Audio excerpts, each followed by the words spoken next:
नमस्कार. माझ्या चॅनलमध्ये सर्वांचे खूप खूप स्वागत. श्री स्वामी समर्थ. जय जय स्वामी समर्थ. आज मी तुम्हाला गुरुचरित्र पारायण कसे करायचे याची माहिती सांगणार आहे. त्यामुळे व्हिडिओ संपूर्ण बघा. व्हिडिओ आवडला तर लाईक शेअर करा आणि हो, चॅनलवर नवीन असाल तर चॅनलला सबस्क्राईब करा. श्री दत्तात्रेय महाप्रभूंनी नामधारकास अतिसामान्यांना गुरुप्रणीत मार्ग मिळावा म्हणून श्री गुरुचरित्र सांगितले. श्री गुरुचरित्र हा 5वा वेद मानला जातो. श्री गुरुचरित्र हा साधा ग्रंथ नसून दैवी शक्तीने भारलेला सिद्ध मंत्ररूप महाप्रासादिक आणि वरद ग्रंथ आहे. श्री गुरुचरित्राचे पारायण हे अंतःकरण शुद्ध असताना केलेले चालू शकते, पण शास्त्रशुद्ध सप्ताह करण्यासाठी काही नियम आहेत. तर ते काय आहेत? तर गुरुचरित्र सप्ताह करताना प्रारंभ शक्यतो शनिवारी व सांगता शक्यतो शुक्रवारी करावी, कारण शुक्रवार हा श्री नरसिंह सरस्वती महाराजांचा निजानंदाचा दिवस आहे. श्री गुरुचरित्र वाचण्यापूर्वी आदल्या दिवशी म्हणजे शुक्रवारी 1 गाय 4 कुत्रे यांना गव्हाच्या पोळीचा नैवेद्य खाऊ घालावा. गुरुचरित्र वाचन पूर्व किंवा उत्तर दिशेला तोंड करून करावे. वाचण्यापूर्वी रोज श्री दत्त महाराजांच्या फोटोची व पोथीची पूजा करून 1 माळ गायत्री मंत्र, 1 माळ श्री स्वामी समर्थ मंत्र जप करावा व गणपती अथर्व शीर्ष वाचून पोथी वाचण्यास सुरुवात करावी. गुरुचरित्राचे वाचन पहाटे 3 ते सायंकाळी 4 या दरम्यान करावे. दुपारी 12 ते 12:30 ही वेळ श्री दत्त महाराजांच्या भिक्षेची असल्याने या वेळेत पारायण वाचन बंद ठेवावे. गुरुचरित्र वाचनाच्या कालावधीत परान्न घेऊ नये. आपली आई, पत्नी व बहीण यांच्या हातचे अन्न खाण्यास हरकत नाही. उपवास करू नये. दोन्ही वेळेस म्हणजे सकाळ संध्याकाळ एकधान्य फराळ करावा. काही समस्या असल्यास स्वखर्चाने बाहेर खाण्यास हरकत नाही. गुरुचरित्र वाचनाच्या कालावधीत पुरुषांनी दाढी वाढवू नये. स्वतःच्या हाताने दाढी करावी. तसेच या काळात चामड्याऐवजी नायलॉन किंवा रबरी चप्पलजोड वापरावे.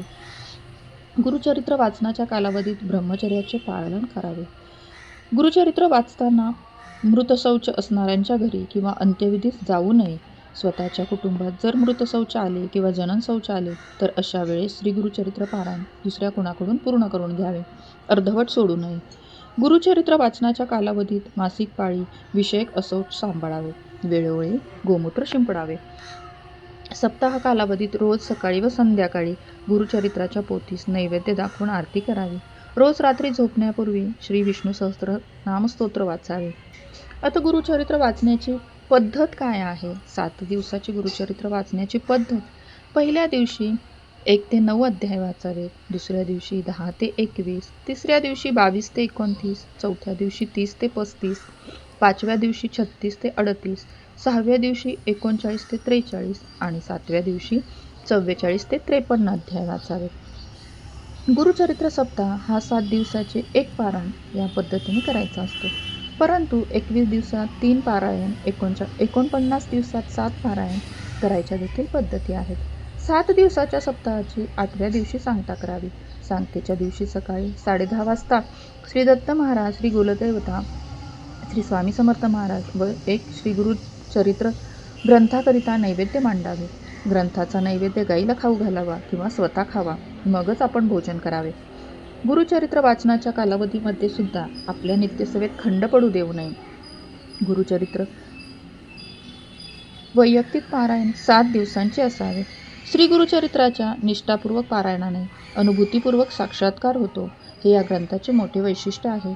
दुःखितांना, वेगवेगळ्या प्रकारच्या शापितांना, असाध्य आजार झालेल्यांना, जारण मारण भाणामती इत्यादींनी ग्रस्त झालेल्यांना, पितृदोष असणाऱ्यांना श्री गुरुचरित्र हे एकमेव साधन आहे. गुरुचरित्र हे हवनयुक्तही करता येते. त्यासाठी घरात तात्पुरते विटांचे कुंड बनवून त्यात गहू, तांदूळ, साखर, तीळ व तूप असे एकत्र करून हवीर द्रव्याने प्रत्येक ओवीस स्वाहा म्हणून स्वाहाकार करावा. अति आजारासाठी नाडीवर देखील श्री गुरुचरित्र वाचता येते.